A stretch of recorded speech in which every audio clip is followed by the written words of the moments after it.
I sure hope you don't get seasick, Elaine. I don't, but what are we doing in Noah's Ark? Elaine, it is the work of the Lord. While you were in Florida, he asked me to build an ark.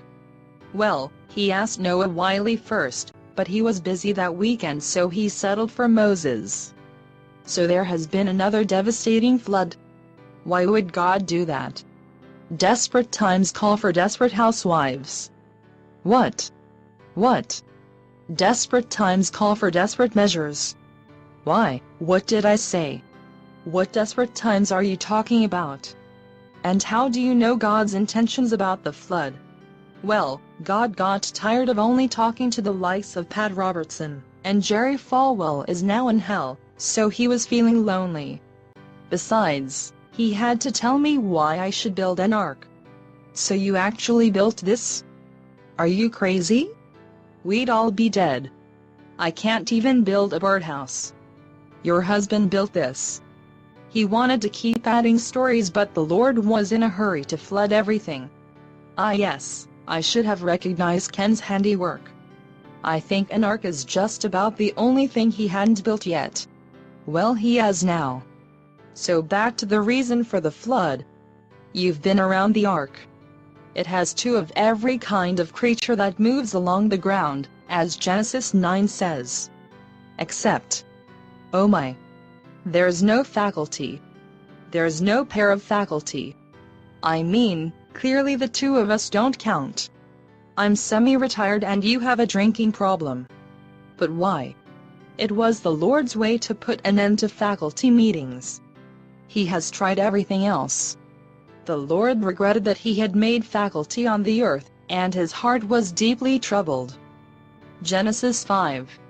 I never thought you were the Bible-quoting kind. I just memorized a few lines to show off to God. He saw right through me, of course, which is why he had the lines bring a George Foreman grill and a hippo cookbook on board. Well, good luck finding 11 herbs and spices when the waters recede. But why did God regret making faculty? I told you, faculty like meetings. Long meetings. Trivial meetings of devastating boredom where they all gather to hear themselves talk. Then they form committees. Ah yes, I remember those. It's one of the reasons I'm in Florida. Yes, committees created for the express purpose of having more meetings. And to form subcommittees. And to vote on stuff. Vote after lots and lots of talking. All in favor say barf.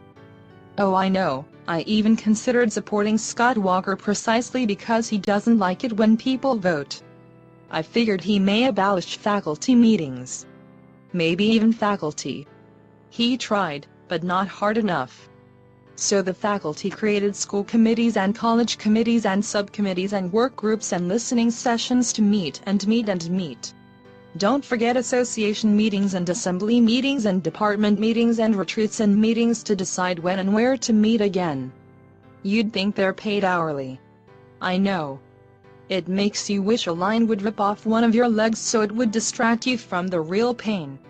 So the Lord had mercy, and he decided to send another flood.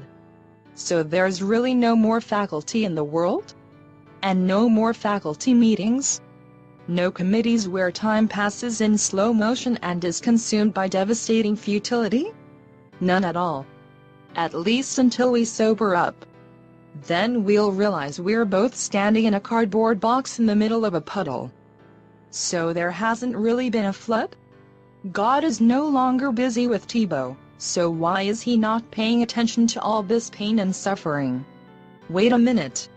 Maybe I died from eating school cafeteria food and this is actually hell. That would explain a lot. In that case, I'm clearly just visiting, and visiting hours are up. I'm going back to Florida, and you're probably late for a faculty meeting. It's just for eternity. Good luck.